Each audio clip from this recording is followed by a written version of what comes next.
Assalamualaikum warahmatullahi wabarakatuh, and hello everyone. Today our group will be presenting about naturalism. So naturalism is worldview that explain everything in the universe, including human thoughts, morality and behavior, without involving God, the soul, angels or anything supernatural. According to P.J.E. Kell, philosophers like David Hume and Friedrich believes that human life should be understood scientifically, just like any other part of nature. They also argue that our beliefs, emotions and values come from natural instincts, habits and psychological process, not from divine guidance. Kell also highlights two types of naturalism. The first one is substantive naturalism, which states that human and morality are entirely part of nature with no spiritual or metaphysical aspects. Meanwhile, for methodological naturalism, focuses only empirical observations and scientific reasoning while rejecting supernatural explanations. However, as naturalism becomes more influential today, many scholars have noted its effects on society.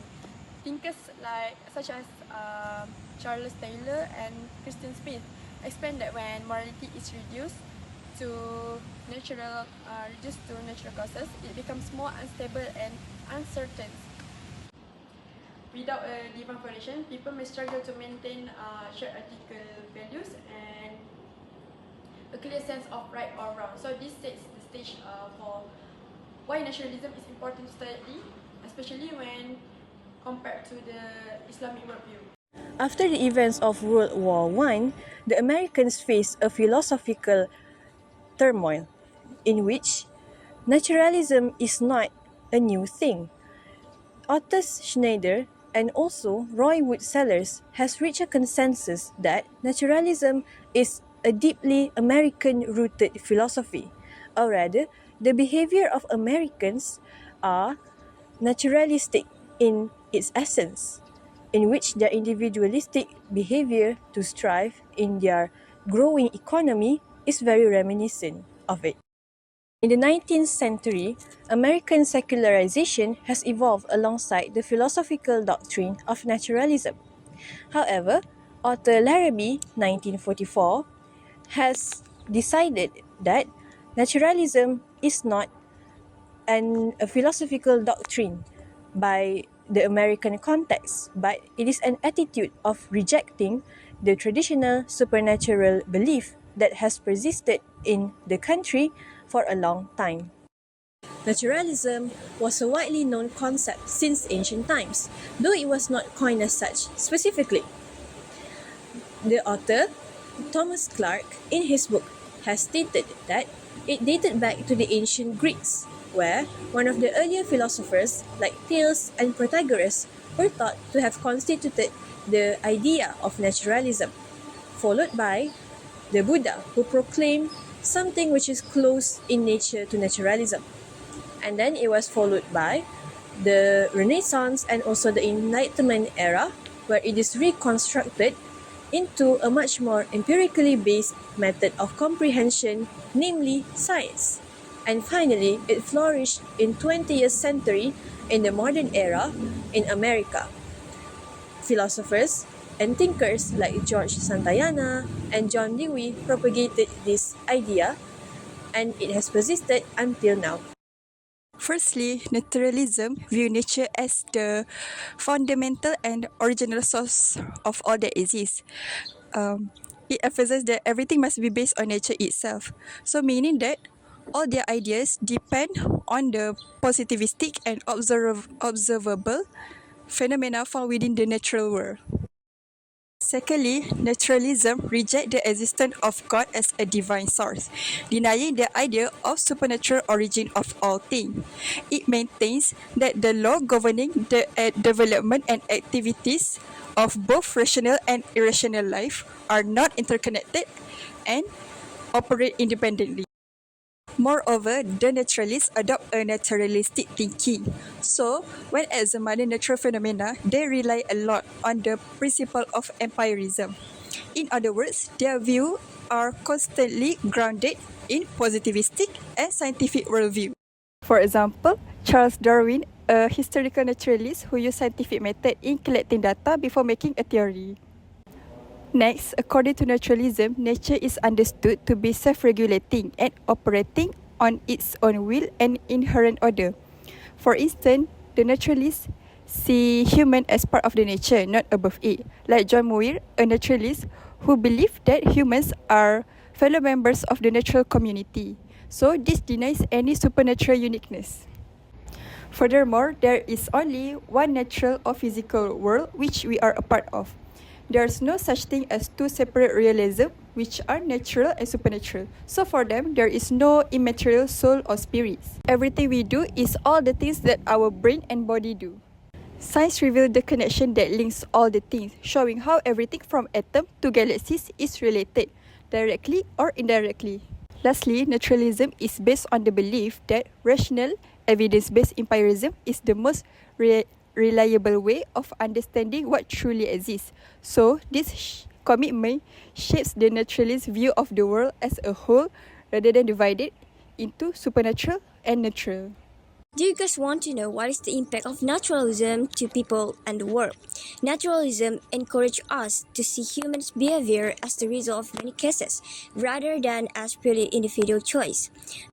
This understanding helps us to respond to others with less blaming and more emphatic, such as to substance abuser, offenders, or disadvantaged children whose behavior may be shaped by difficult circumstances.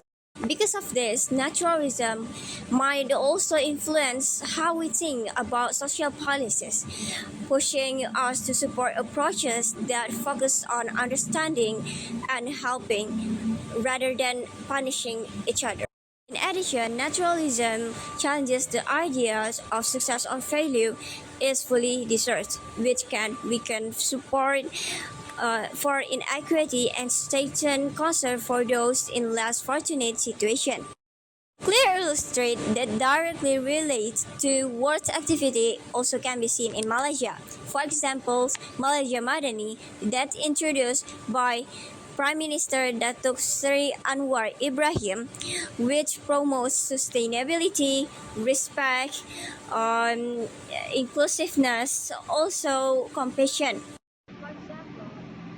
In very genre that happen in this world, like there are kids from one of a household in one resident that very naughty, but every neighbors in the resident don't wonder why he became aggressive like that, because they already know about the background of the parents, so they do not wonder why the kids become aggressive like that.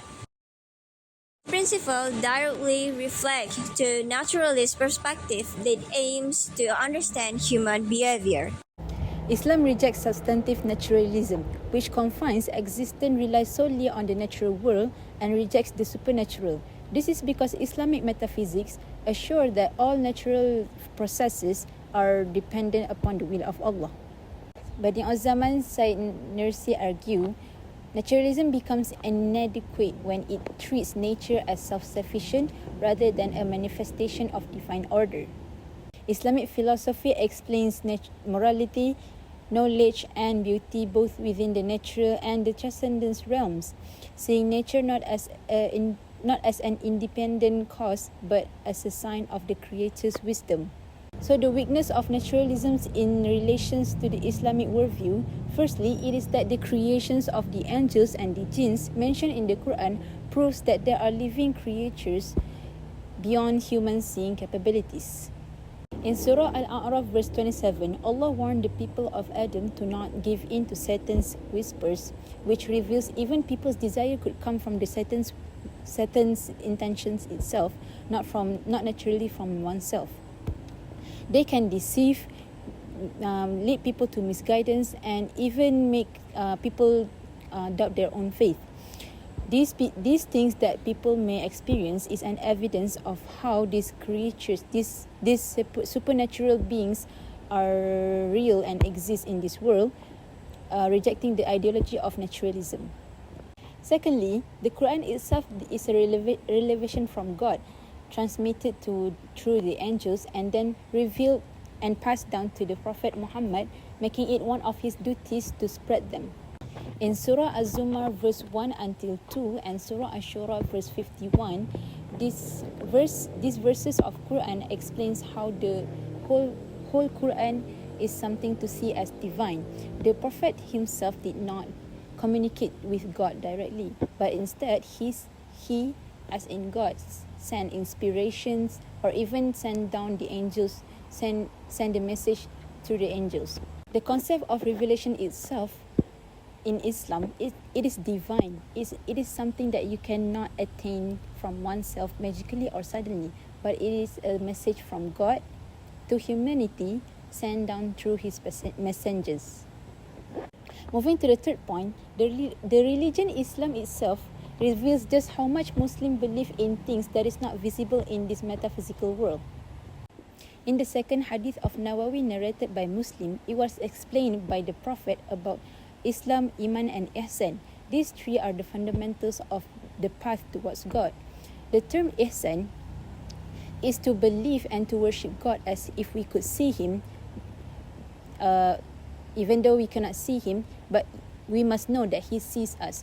This means being aware of his existence despite not being able to see him. Naturalism, however, rejects everything that is not visible through our own eyes. This is why Islam rejects naturalism and has its own limit in Islam. Allah itself is divine.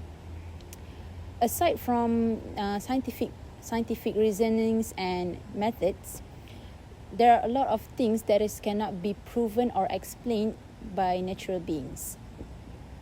In conclusion, when naturalism offers scientific framework for understanding the natural world, it clashes with the Islamic worldview, which affirms the existence of Allah, angels, jinn, the soul, the real, the unseen realm. Our stand is that naturalism is incomplete and can be harmful because it denies these spiritualities that give us purpose, accountability, and meaning. When naturalism removes belief in the spiritual, it damages moral values, weakens spiritual awareness, and reduce human to nothing more than physical being driven by natural processes.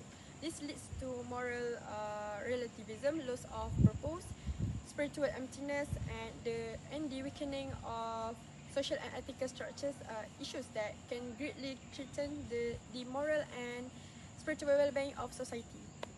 By explaining everything purely through natural causes, naturalism removes the concept of divine guidance and responsibility, which Islam considers essentials for a meaningful and balanced life.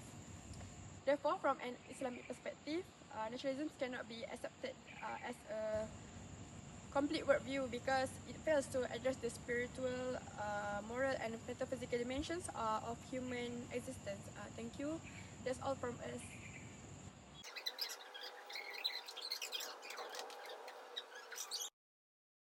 So, how should we start this assignment? It's too much to think about. Just use ChatGPT, please. How should we organize the idea for our essay? Let's just use ChatGPT. Don't you think you're using ChatGPT a little bit too much? It's a tool to be used, so we should maximize its potential, I think. Well, it's a tool to assist us, not to replace us, right? That's right, we should use it wisely and not let it completely take over our mental faculty. What is the use of science and technology if not to use it?